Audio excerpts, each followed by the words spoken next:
Estamos aqui para dar voz ao povo, em defesa dos cidadãos,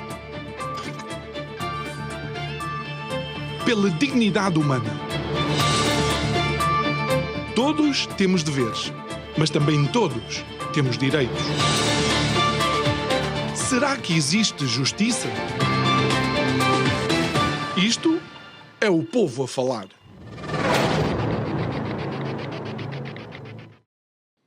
Olá, muito boa noite e bem-vindos a mais um Isto é o Povo a Falar.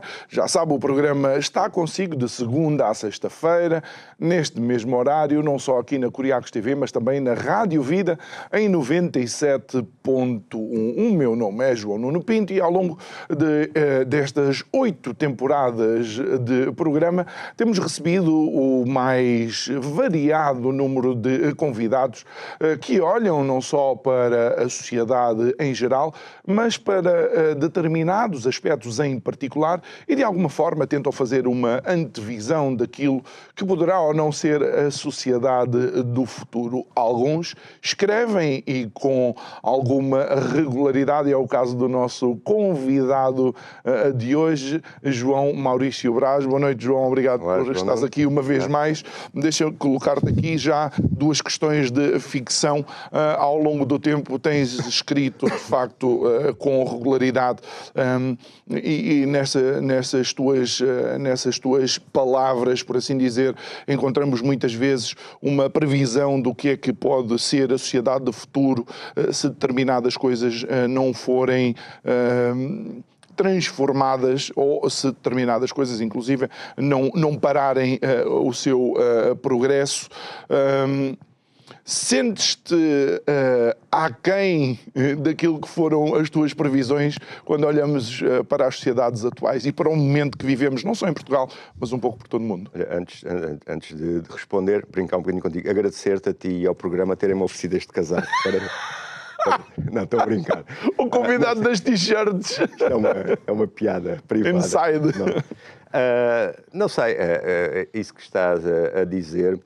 Eu penso que hoje em dia o que é que acontece? Somos bombardeados com tanta informação diária e há tanta necessidade de se fornecer tanta informação que parece muitas vezes que estão a acontecer uma série de coisas ao mesmo tempo, a uma grande velocidade, e muitas vezes não é bem assim, não é? As mudanças são muito mais lentas. É assim, há uma ideia que eu penso que é interessante para pensarmos muitas vezes o que acontece.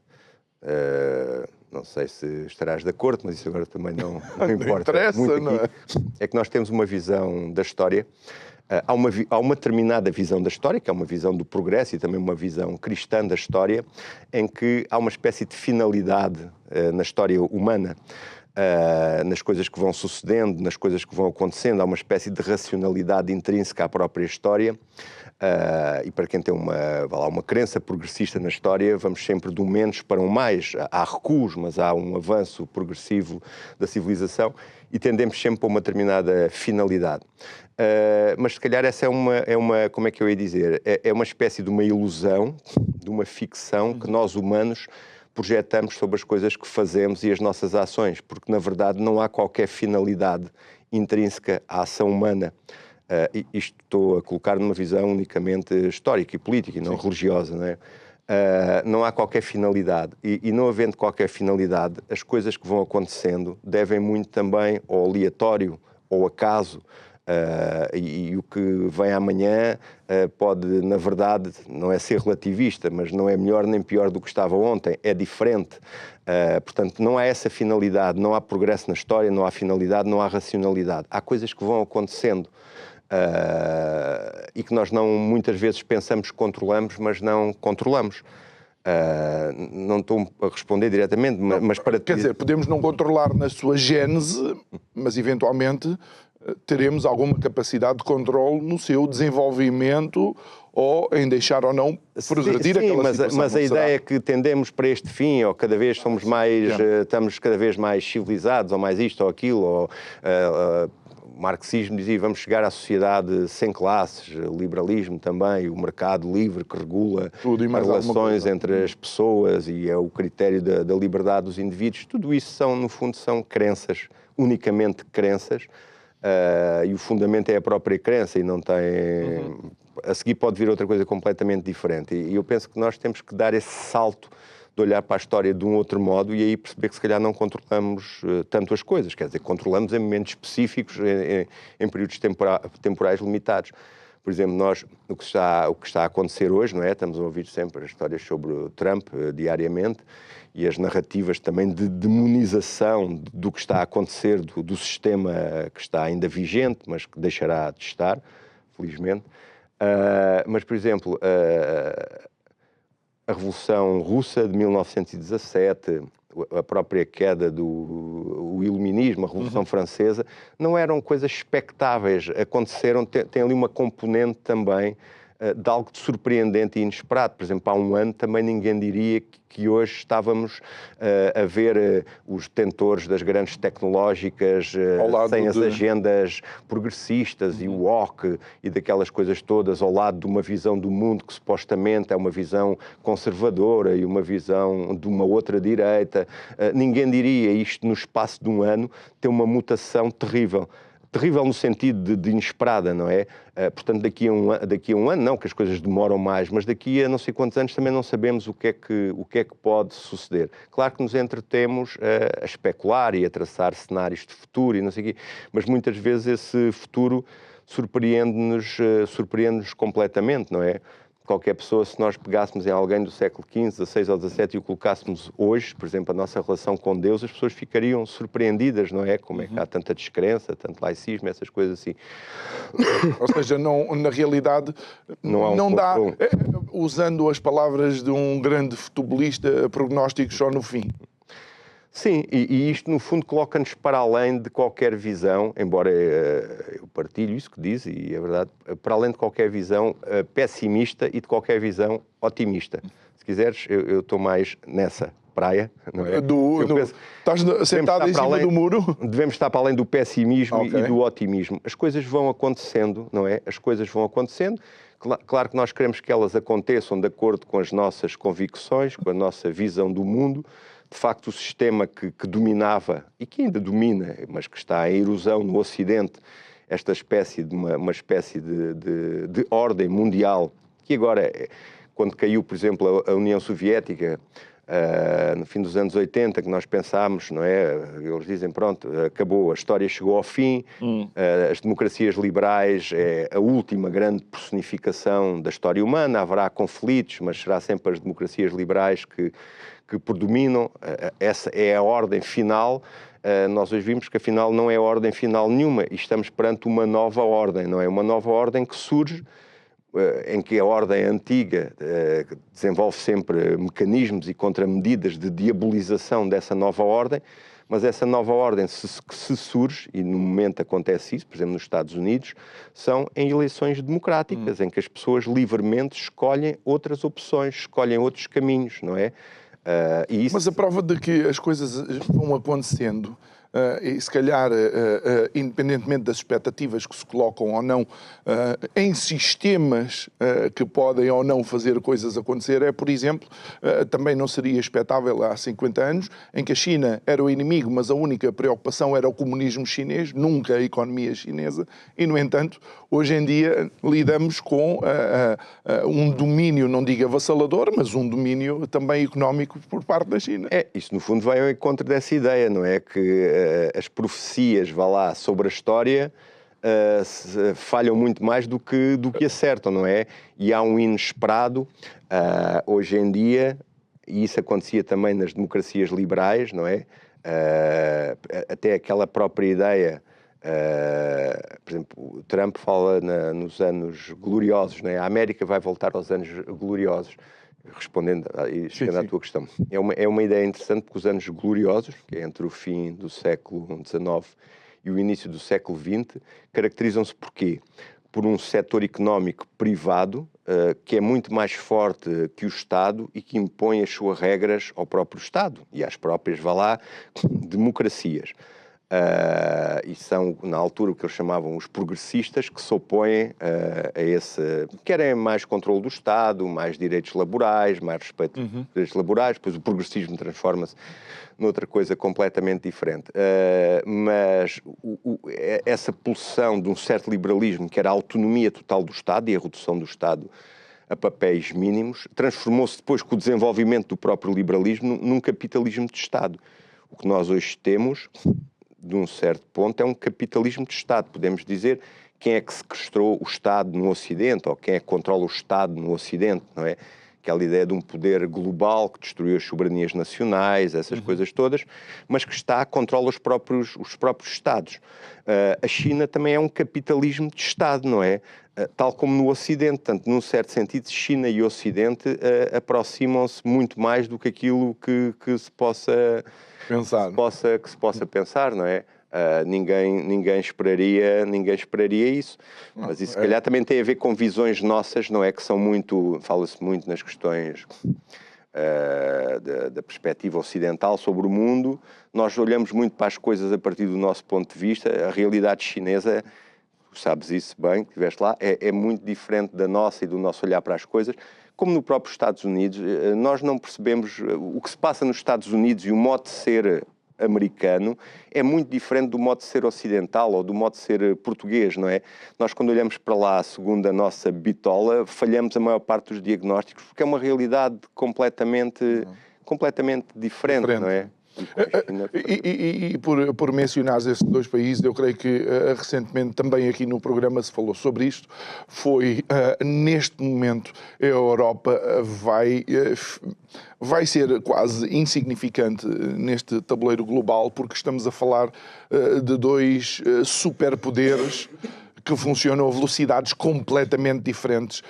A China e os Estados Unidos a uma velocidade de constante empreendedorismo, a China também, mas sempre a pensar em blocos de 15 anos, 50 anos, até 100 anos. Sabe. E a Europa completamente, como é que eu ia dizer, cristalizada nos seus pensamentos. Sabes que eu penso que isso é uma das grandes questões da atualidade, que é nós perguntarmos o que é que aconteceu à Europa, no sentido do que é que aconteceu à União Europeia. O que é hoje a União Europeia, não é? Que ideologia é que está por trás da União Europeia? Eu penso que a União Europeia já não é de modo nenhum uma união de nações, que é aquilo que devia ser, mas é uma espécie de poder supranacional. A questão é que poder é esse, é que se tornou um bocado difuso e estranho. Ainda há tempos via, por exemplo, Trump chocou as pessoas, disse: vou sair da agência do clima, dos acordos do clima de Paris. E diz: como? É contra a poluição, não sei o quê. E ele explica, diz: há aqui um problema, nós damos 80% do dinheiro para aquilo, os chineses dão 5%. Nós impomos medidas a nós próprios para acabar com certos setores energéticos, ficamos muito mais débeis economicamente, e a China faz vista grossa desses critérios e vai-nos superando. E nós temos que pensar na realidade, porque nós vivemos na realidade. A União Europeia vive numa espécie de delírio, não é? E o que é que acontece? Por exemplo, enquanto a China produz algo que é essencial, desde as novas tecnologias a tudo, e os Estados Unidos também produzem, embora tenham ficado um pouco no limbo, mas também produzem. O que é que a União Europeia faz? Não faz nada, apenas tem uma espécie de tara regulatória, não é? Está sempre a fazer regulamentos. Há coisas que ainda nem sequer estão a ser desenvolvidas. Exato, inventa novas taxas, novas proibições, novos regulamentos, depois as questões progressistas, não é? E depois desde o tamanho do pero ao tamanho da redes de pesca. A União Europeia é uma moralista sem sentido. Não é moral, é moralista, dizes bem.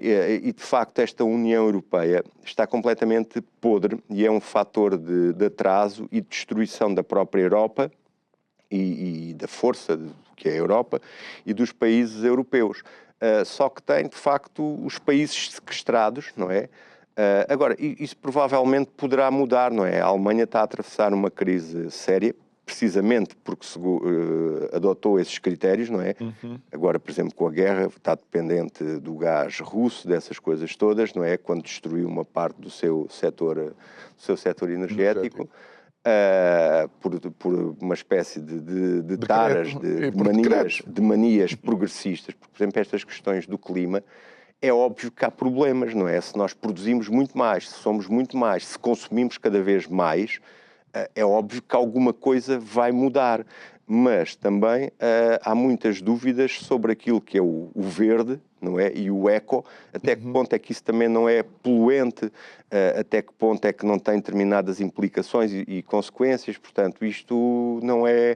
E o que é que falta? Na Europa faltam políticos, não é? Basta ver, nós somos governados por gente muito, muito medíocre, meros funcionários, meros serventuários, sem qualquer poder ou qualquer visão, não é? E estamos cada vez mais, entre aspas, entalados, não é? Entre a China, os Estados Unidos e outras potências. Exato. E é assim, nós na Europa vamos viver cada vez pior, não é? Porque é interessante que digas isso, e ainda esta semana esteve em Portugal o Mário Draghi, que embora não seja um grande fã, também não tenho propriamente nada contra, mas tem um relatório onde ele é absolutamente contundente em relação ao atraso da União Europeia quanto aos Estados Unidos e à China. E só porque é algo que aconteceu, se não ontem, anteontem, uma das vantagens competitivas americanas era, de facto, a inteligência artificial.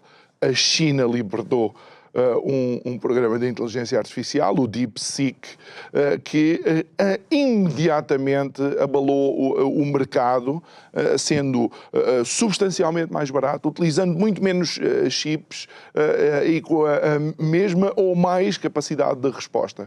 O que significa que, lá está, enquanto a Europa regula a inteligência artificial, Estados Unidos e China batalham com a inteligência artificial. Sabes que nós também, quando dizemos Europa, tínhamos que ver também o que é, não é? O que é a Europa, mas a União Europeia é que a questão da Europa podia ser uma espécie de caução moral ou ética do mundo, a questão já nem é essa. Pois.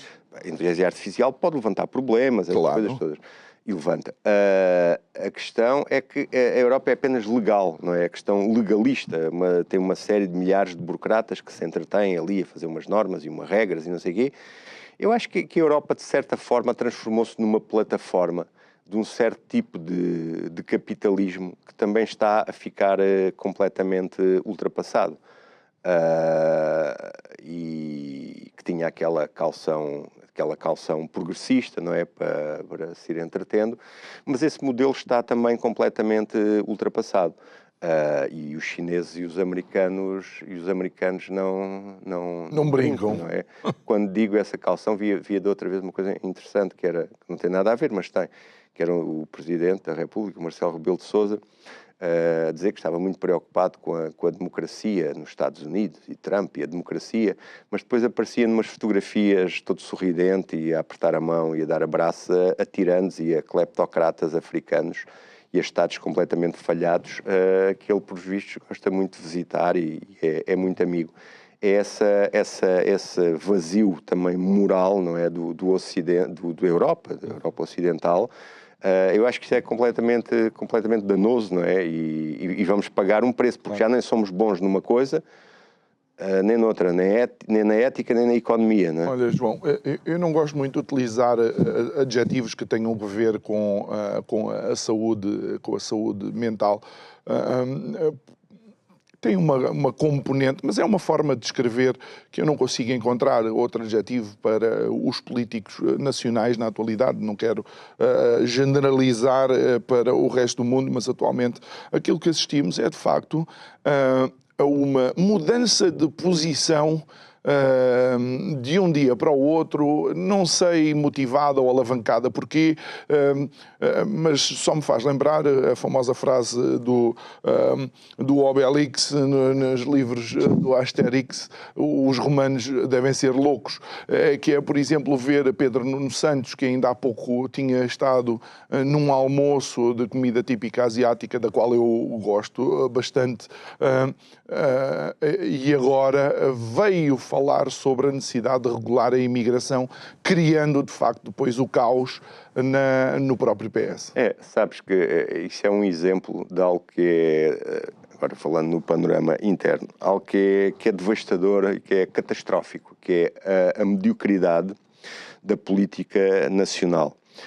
Havia políticos antes que nós podíamos estar em desacordo, mas que eram pessoas com uma visão e com uma seriedade e uma capacidade de análise e de olhar para os acontecimentos que se baseava em fundamentos e em conhecimento. Hoje em dia o que temos, entre aspas, é uma espécie de umas baratas tontas, não é?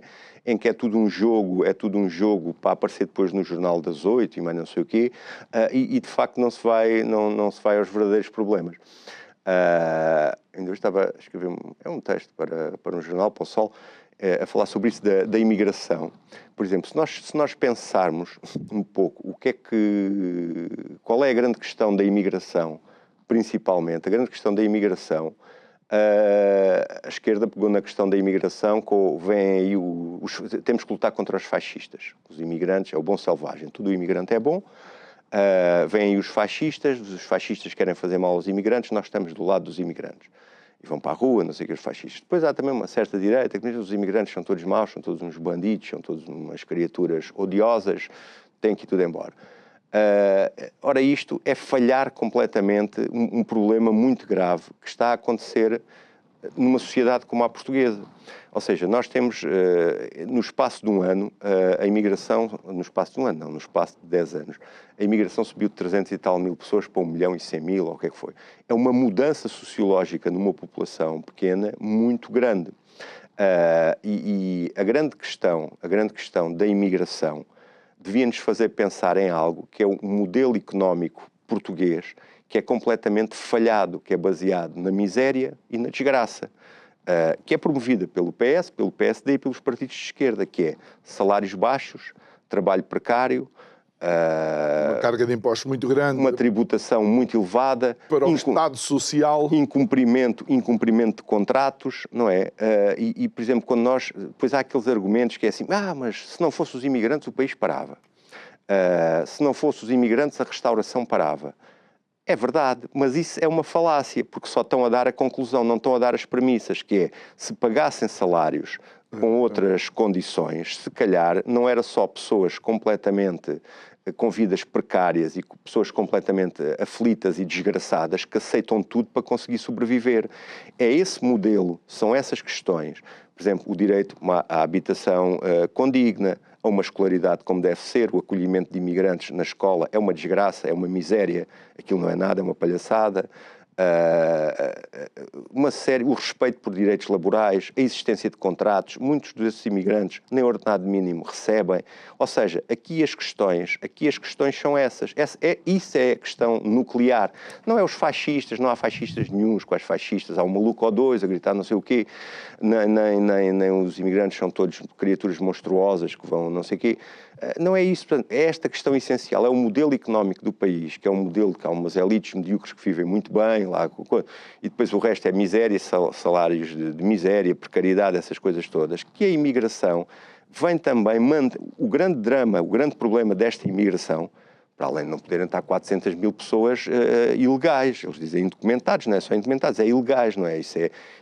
Quem fez isso, quem deixou isso, não é só uma questão moral, é até uma questão criminosa, não é? Porque ainda hoje via, depois há debates... Mas eu posso ser indocumentado, porque é que eu tenho que ser multado se não apresentar a minha carta de condução? Estamos a falar de coisas... Sim, mas isso perdemos no acessório, não é?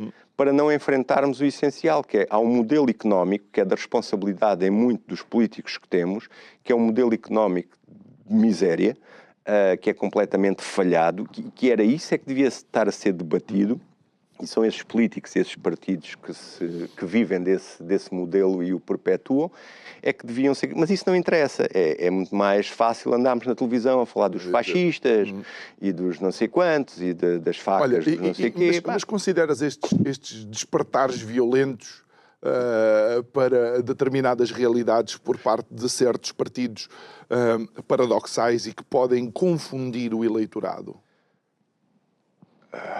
É assim, o que eles demonstram é mediocridade, hipocrisia, cinismo, essas coisas todas. Depois é o tratarem também as pessoas como idiotas. Mas o problema não é tratarem as pessoas como idiotas. O problema é se as pessoas são mesmo idiotas. Não é?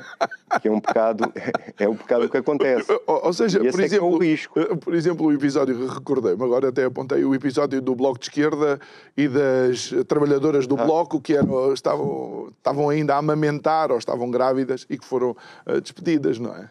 É, porque lá está. Isso é muito mais grave do que aquela coisa daquele tipo das malas, né? Que é uma coisa também inacreditável. Também já lá vamos. Se nós quiséssemos escrever um conto de ficção sobre uma coisa daquelas, não tínhamos nem o escritor com mais imaginação tinha imaginação para escrever uma coisa tão sórdida e tão, não é? Como é que um indivíduo daqueles faz parte de um partido? Como é que é? Quer dizer, não, aquilo não começou ali, não é? Mas, de facto, teme-se um bocado, não é? Mas lá está. Às vezes há esses despertares de consciência também por parte dos eleitores. Foi o que aconteceu nos Estados Unidos. As pessoas vão votar em Trump, as pessoas não ficaram todas fascistas de um ano para o outro. Não, as pessoas estão fartas. As pessoas estão cansadas, não é? De serem enganadas, de serem iludidas, de não sei o quê. E depois, às vezes, há essas mudanças bruscas. Agora, muitas vezes, também há um trabalho também permanente de manter as pessoas numa espécie de idiotia coletiva permanente, não é? E isso é terrível. E os média, um certo tipo de média do sistema, que não são mais do que agências de propaganda, vivem só para fazer esse trabalho, não é? Um trabalho de propaganda, de transformar as pessoas em idiotas. Mas sabes que esses paradoxos, João, e estas contradições aparentes vão sendo vistas um pouco por todo o espectro político, como se os partidos andassem a reboque de uma qualquer sondagem ou necessidade de dizer determinados clichês, como por exemplo o Chega, que sempre falava de um Estado gordo, que pesa nos impostos e tal, e não sei quantos, no entanto, absteve-se, não votou contra o desmembramento para mais de 300 ou qualquer coisa de freguesias que vão dar mais não sei quantos postos para políticos e nomeações ou seja, isso não transmite também o contrário daquilo que são os princípios? Há aquele livro célebre do Gil Lipovetsky que é A Era do Vazio e nós estamos numa era do vazio. Que é, lá está, mais canais de televisão, mais pessoas a falarem, mais não sei o quê, não significa, na verdade, mais boa informação, mais factualidade, mais rigor, concepções políticas com visões mais sérias e sólidas sobre a sociedade. Isto é uma espécie de uma pescadinha de rabo na boca estranha, não é? Que as pessoas cada vez estão mais superficiais e mais reativas. Os partidos também cada vez têm mensagens mais imediatas, mais emotivas, mais não sei o quê, e isto não se sai disto e há uma grande degradação, não é? E lá está, já temos falado sobre isso, e um grande afastamento também das pessoas novas que votam, mas as pessoas dizem, mas eu não sei bem no que é que está a votar, e tu também se queres falar com alguém sobre as concepções políticas dos partidos com as pessoas, dizes, o Chega, é os chegantes, é não sei o quê, e dizes, ok, então, mas o que é que pensa o Chega? Se calhar também, muitas pessoas do Chega também não sabem o que é que pensa o Chega, mas as pessoas não sabem dizer, não, isso é os fascistas, não sei o quê, então e os socialistas, o que é que pensam? Isso é os corruptos, não sei o quê, não, eles é que dão a reforma, não sei o quê. Ou seja, fica tudo por uns chavões, não é? Uns slogans e na verdade não se sabe assim grande coisa de coisa nenhuma. E isso é terrível, não é? Isso é um sintoma de minoridade. E também da erosão do que é a democracia, que é a democracia não é só votar, tu tens que ter consciência daquilo em que estás a votar, das propostas, do que é que significam, do que é que são das tuas escolhas, não é? E isso também cada vez está mais erudido, não é? Cada vez está mais erudido. E os partidos políticos também percebem isso e transformam-se em máquinas também, no fundo, de venda de produtos. O que é importante é vender um produto. E tu, para venderes bem um produto, não interessa tanto, estás a detalhar ali qualidades e características, mas coisas como a cor, não é? A sensação, a não sei o quê. E isso há uma grande degradação. Eu penso que o Chega nisso que o Chega é importante, tal como a iniciativa liberal, como novidades no espectro político, não é? Daquele centro-esquerda, porque não há direita, daquele centro-esquerda que tem dominado Portugal nos últimos 50 anos e que nos manteve sempre um país atrasado e pobre. Tu ainda assim consideras o Chega não verdadeiramente de direita? É assim, eu tenho é uma resposta difícil, não é? Porque aí tínhamos que, isso é um programa, não é? De debater o Se que calhar é que é, uma semana de programas. o que é direito, o que é que não é direito, o que é que Só porque, como entrevistámos o Jaime Nogueira Pinto esta semana... eu se tivesse que caracterizar o Chega, diria que ele neste momento se apresenta como um partido antissistema, tal como a Iniciativa Liberal, embora tenham muitas ligações ao sistema. Apresentam-se como partidos antissistema, com outro discurso e contra este tipo de sistema. Penso que essa é a característica principal. Não é? Hoje em dia, se calhar, até é muito difícil estar a designar o que é a direita. A direita e a esquerda pode eventualmente... Não, são importantes e há quem diga que até estão de regresso, não é? Mas até que se fôssemos para conceitos como conservadores, progressistas, não sei o quê, isso é difícil, é definível, como é óbvio, mas é de difícil definição. E eu acho que é mais acutilante dizer são partidos antissistema. O Bloco, quando surgiu, também se pretendia como um partido antissistema ao livre, mas não são. São uma espécie de filiais de esquerda do Partido Socialista. Há pessoas do Partido Socialista que podiam estar nesses partidos, não é? É um centro-esquerda e muitas vezes no Ocidente aquilo que se chama direita não passa de um centro e muitas vezes de um centro-esquerda. Tanto que há muita gente que se diz de direita, mas tu dizes, tu és de direita. Jornalistas, por exemplo, eles dizem, não, está a dizer que eu sou de direita, veja lá, e não sei o quê. Não é? As pessoas é uma direita que tem vergonha de ser a direita que tem vergonha de ser de direita. Eu penso que aqui o que importa é determinado tipo de... é os projetos, não é? É as políticas. Mas eu penso, por exemplo, tanto a iniciativa liberal, que é cada vez menos liberal e cada vez mais socialista, e social-democrata, que é uma espécie de socialismo, um bocado de casaco, em vez de mangas de camisa. Eu penso que o Chega também está à procura da sua identidade, não sei se alguma vez a vai encontrar ou não, mas está também à procura da sua identidade. E era importante esses partidos encontrarem linhas estruturantes sobre as mais diversas áreas e não ser só navegação à vista. Não é? Que há coisas que são circunstanciais, mas há outras que são estruturais. Olha, algo que me surpreendeu, e estas conversas são assim, nós vamos falando e à medida também que nos lembramos das coisas, eu lanço por cima da mesa, porque a conversa entre amigos também é assim.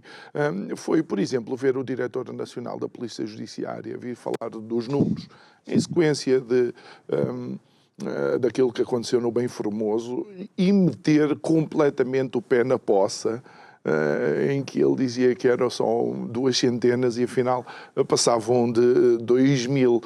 Ver pessoas com esta projeção mediática e com esta responsabilidade, com alguma leviandade de colocar estas coisas em cima da mesa e conduzir quase a discussão política é preocupante.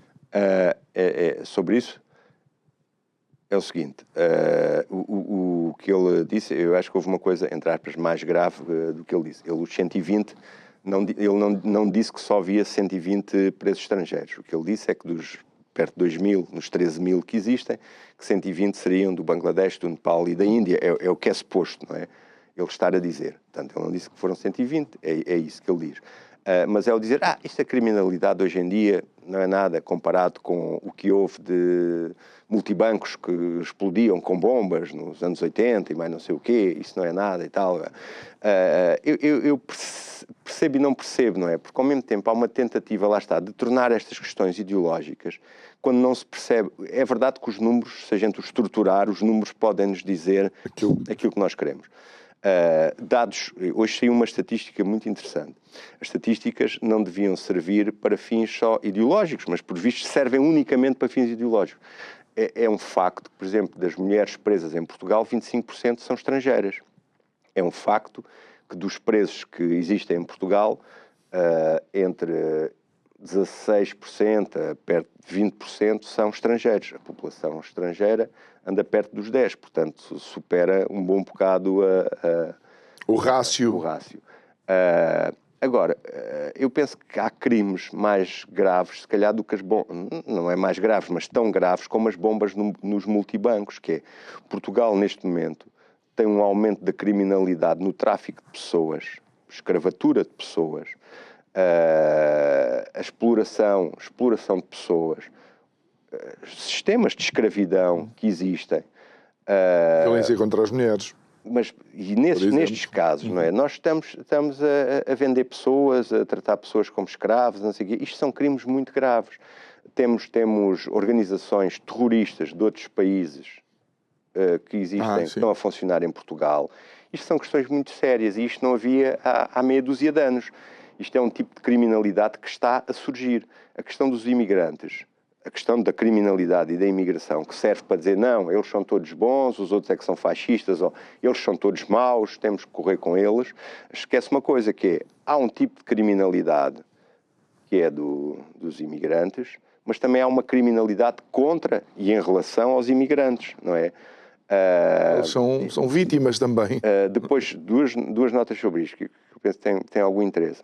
Foi espantoso assistir, quando a gente diz o progressismo, não é? O progressismo, no início do século XX, tinha a ver com as pessoas, os trabalhadores viverem melhor. Hoje tem a ver com autênticas taras, não é? Com autênticas taras de manicômio.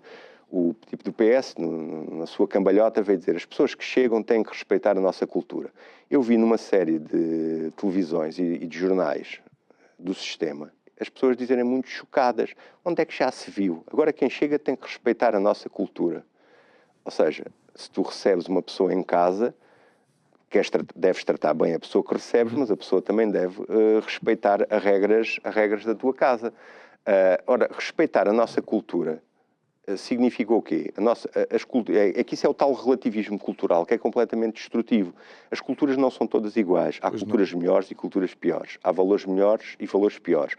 A nossa cultura é o quê? Da liberdade de pensamento e de opinião, que é diferente de dizer que o verde é azul, é o do Estado de Direito, é o da igual dignidade das pessoas, independentemente do sexo, independentemente da condição económica, da cor, dessas coisas todas. Havia até uma senhora que é jornalista e que trabalha numa série de coisas que dizia assim: hoje de manhã comi um brunch, não sei quê, fui ver rugby à tarde e à noite vou fazer uma sopa Tom, não sei quê, não sei quê. Será que estou a respeitar a minha cultura? Ou seja, ela não sabe o que é a cultura. Porque a cultura a que ela se refere, se calhar se estivesse nessa cultura, estava de burca em casa. Essa é a superficialidade que tu falas, não é? Saía o dia todo de casa. Se calhar ainda levava umas galhetas porque o marido estava com a outra mulher e ela fosse lá chatear. A filha não podia ir à ginástica nem vestir a roupa que quisesse. E o filho menor, se calhar, estava na loja a trabalhar de manhã à noite. É disso que se está a falar quando tem que respeitar a nossa cultura. Portanto, se ela tivesse noutra cultura, se calhar não ia ver rugby e provavelmente não ia comer o que queria, ia comer o que o marido lhe dissesse. Ou são ignorantes ou estão de má fé. Mas ainda sob a manipulação dos dados, que é terrível. Hoje de manhã saiu uma notícia que vai estar o dia todo e amanhã também nos jornais, que é a criminalidade em Lisboa em 2024 foi a menor dos últimos 10 anos. Tu lês aquilo, pegas naquilo e dizes, estão a ver, o crime está a descer. Mas depois tu vês os dados de 2024 e nunca houve tantos homicídios em Portugal nos últimos tempos como em 2024. Os homicídios aumentaram de modo brutal, as violações aumentaram de modo brutal, os crimes de arma de fogo aumentaram 25%. Isto são factos. Não, são factos. Estes crimes aumentaram, mas em Lisboa a criminalidade desceu. Logo, não há crime porque em Lisboa... Percebes? Como é que se articula depois isto? Isto dá para tudo. Eu posso dizer, olha, em Lisboa desceu porque a criminalidade geral, e já me aconteceu, de fazer queixa disto e daquilo, amigo, não vale a pena, as chatices que você vai ter e andar para trás, deixa lá estar, isso não tem importância nenhuma. Ou outras coisas do género, olha, não sei o quê, o pneu quer fazer queixa da Câmara, rebentou ali na rua, você está 2 anos à espera, deixe disso, siga. Ou se calhar porque Lisboa cada vez tem menos habitantes, não sei o quê, mas percebes, e tudo isto depois é manipulado, e nós vivemos, em vez de vivermos na realidade, estamos a viver sempre em teorias, em visões ideológicas sobre a realidade, E isto tem que são ser construídas quebrado. também pela comunicação social. E vou aproveitar, digamos, este bypass que tu me criastes aqui para colocar como é que analisas, de facto, este ainda ativismo da comunicação social em relação à nova administração da Casa Branca? Isso para mim é um enigma ao mesmo tempo, mas ao mesmo tempo também para mim funciona como um programa cómico. Eu olho para esses canais e esses jornais como peças cómicas, porque fazem lembrar aquele ministro iraquiano da propaganda do Saddam, não é? Que aquilo já estava tudo perdido e tudo derrotado e ele ainda continuava a dizer... Ver se lembro o nome dele. Mas ele era o número 3 do baralho ou qualquer coisa assim, não é? Em que ele dizia que estava tudo controlado. A questão é, o que é que aconteceu a estas pessoas, nos jornais, em certos cursos universitários de papel e caneta, a certos setores que nós dizemos os setores culturais, a alguns intelectuais. O que é que aconteceu a estas pessoas? Há um tipo de tese engraçada que diz, no Ocidente há ideias que se tornaram loucas. Há neurónios que fugiram completamente da cabeça das pessoas. O modo como as pessoas se venderam. Mas porquê? Mas porquê? Porquê isto? Já te vou dar um exemplo. Porquê isto? O que é que aconteceu às pessoas? Porquê é que as pessoas têm que fazer aquele papel ridículo e sórdido?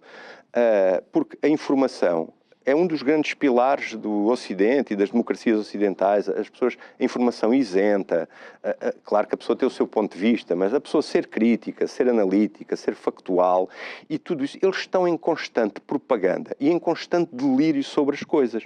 Vou-te dar um exemplo. Tem sido notícia agora nestes dias que houve uns tipos deportados dos Estados Unidos que vieram algemados e foram para o Brasil e para a Colômbia e para aqui, para ali, não sei o quê, e foram deportados. E então... isso é mais a demonização de Trump, não é? Trump é um demónio, tudo o que ele faz é mau, o tipo é horrível e tudo funciona mal. Aliás, houve jornalistas que em 2017 diziam que ia começar a Terceira Guerra Mundial quando Trump foi eleito, depois quando Trump perdeu, que Trump tinha acabado a democracia ocidental. E o que é que acontece? Trump foi presidente no mandato e comparando todas as deportações, desde Clinton até Biden, e agora com Trump foi o que menos deportou. Obama deportou em 2 anos, isto são factos, em 2010 e 2011 deportou 2 milhões de pessoas. Faz as contas, dividindo 2 milhões por 700 dias, quantos é que dá por dia? Se Trump deportar 1000 pessoas por dia, dá 356 mil pessoas por ano, 354 mil pessoas por ano, 700 mil pessoas num ano. Ainda Obama deportou 2 milhões. O Biden deportou 1 milhão e 800. Clinton foi o que mais deportou. Sempre houve deportações nos Estados Unidos, as prisões são feitas algemados e eles são entregues algemados. Isto sempre aconteceu.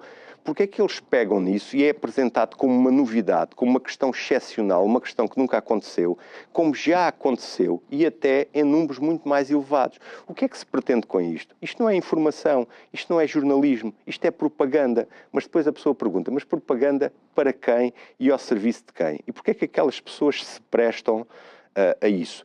Por isso é que lá está, por isso é que muitos órgãos de comunicação, muita comunicação, aquele modelo mais tradicional, hoje em dia, se calhar, está aí a causa, não é? Vivem totalmente dependentes dos Estados, seja sobre publicidade encapotada, seja sobre outras formas. Senão não sobreviviam, porque não há pachorra para ver aquilo, não é? Qualquer pessoa minimamente séria ou olha para aquilo só por piada, ou então, não, aquilo é um insulto à inteligência das pessoas. Eles tratam as pessoas como idiotas, como imbecis, não é? E isso, de facto, é um dos grandes problemas, deste tempo e é estranho. Desta comunicação social ativista, por assim dizer. E, de facto, também, recentemente se ouviu aquela famosa troca-vá, aquele diálogo que existiu entre os Estados Unidos e a Colômbia por causa também dos aviões que iam com deportados.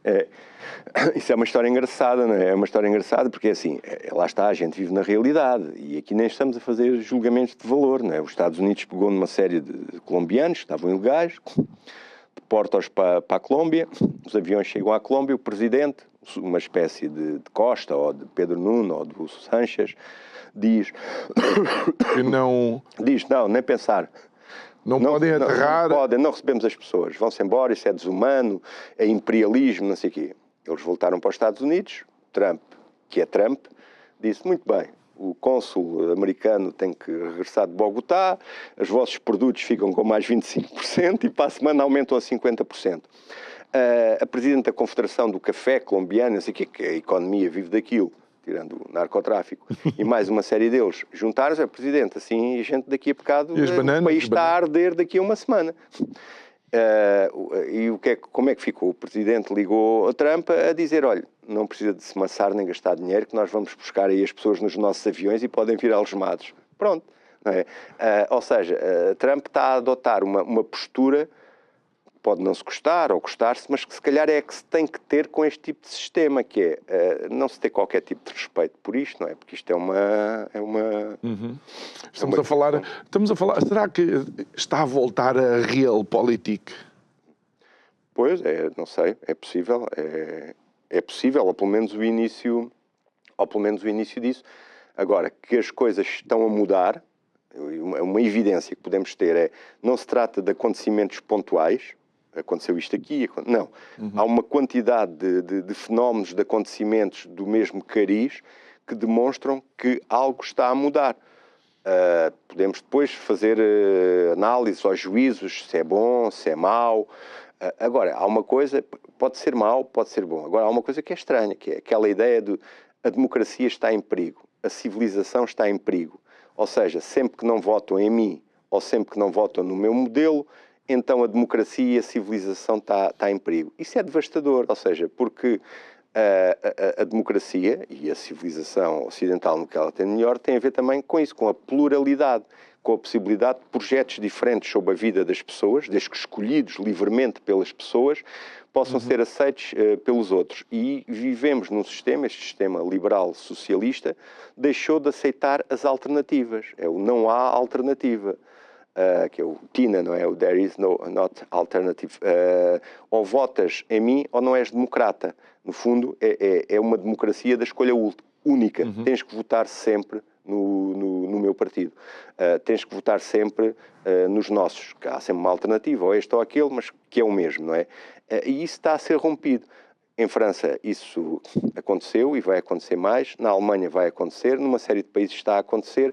O que acontece inicialmente, há coligações bizarras entre conservadores e esquerdistas, democratas cristãos e tipos completamente... e partidos libertários, coisas completamente incompatíveis que se juntam para fazer os tais cordões vermelhos ao que eles chamam de extrema-direita, que no fundo são os partidos antissistema. E por enquanto isso vai funcionando, mas chegará uma altura que esses partidos começam a ter maioria absoluta. E depois, como é que é? Ou alguns desses outros começam a roer a corda e a coligarem-se. O que é que vai acontecer? Em Portugal, se calhar, se não houver muitas malas, dentro de meia dúzia de anos, o Chega pode ter 25%, 26% e ser um partido mais votado numas eleições.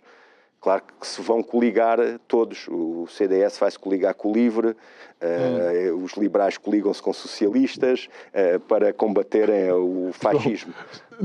Estamos praticamente no último minuto do nosso programa. Eu recordo de uma das tuas frases que marcam a tua presença aqui foi: se eu realmente for um bom pai, eu estou a preparar a minha filha para sair deste país. Caso não seja essa uma das opções, o que é que nós devemos dizer aos nossos filhos em termos de atitude cívica? Uma banalidade é que devem estudar, devem trabalhar, devem se esforçar, devem fazer para terem mérito e terem valor, e que devem participar ativamente na vida comum e na vida cívica, mas também pensarem neles próprios e no melhor pelos próprios. Não? E para quando alguma novidade em páginas de papel? Em fevereiro tem um livro novo, depois chatei-te para vir aqui. E eu terei todo o gosto em ler e em receber. João Maurício Braz, obrigado por ter estado aqui connosco, ok? Obrigado. E obrigado a si que nos acompanhou em mais um Isto é o Povo a Falar. Já sabe que pode rever, aliás, algumas destas conversas, de facto, deve rever subscrevendo o nosso canal de YouTube. Vá até lá, clique no sininho para receber a notificação sempre que colocamos alguma conversa no nosso canal. E também enviar um abraço muito especial hoje para os nossos ouvintes da rádio que não nos veem, mas ouvem-nos. Já sabe que amanhã vamos estar de volta para mais um programa. À mesma hora, despeço-me e até amanhã. Obrigado.